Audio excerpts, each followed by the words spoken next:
Assalamualaikum warahmatullahi wabarakatuh.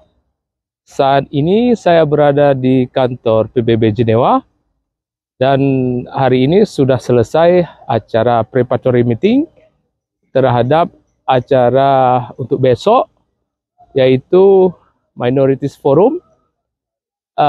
Hari ini adalah hari Selasa 30 November, maksud saya hari Rabu 30 November.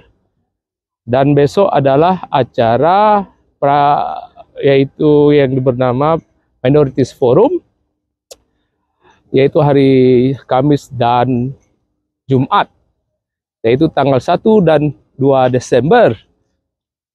Saat ini saya persis di depan kantor PBB Jenewa.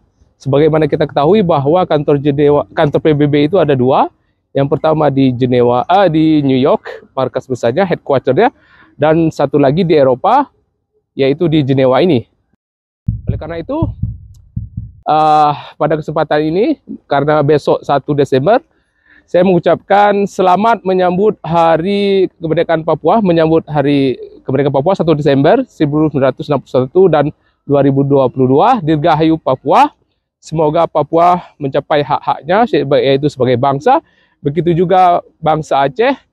Dan saya mewakili di sini Aceh Sumatera National Liberation Front, ASNF. Sekali lagi mengucapkan selamat kepada bangsa Papua dimanapun berada yang ada di dunia ini. Jangan lupa bangsa Papua di timur Nusantara dan juga bangsa Aceh di ujung barat Nusantara sedang memperjuangkan hak-haknya, yaitu penentuan nasib sendiri dengan cara damai. Semoga bangsa kedua ini, bangsa Aceh dan Papua, tetap bersatu untuk kemerdekaannya. Terima kasih.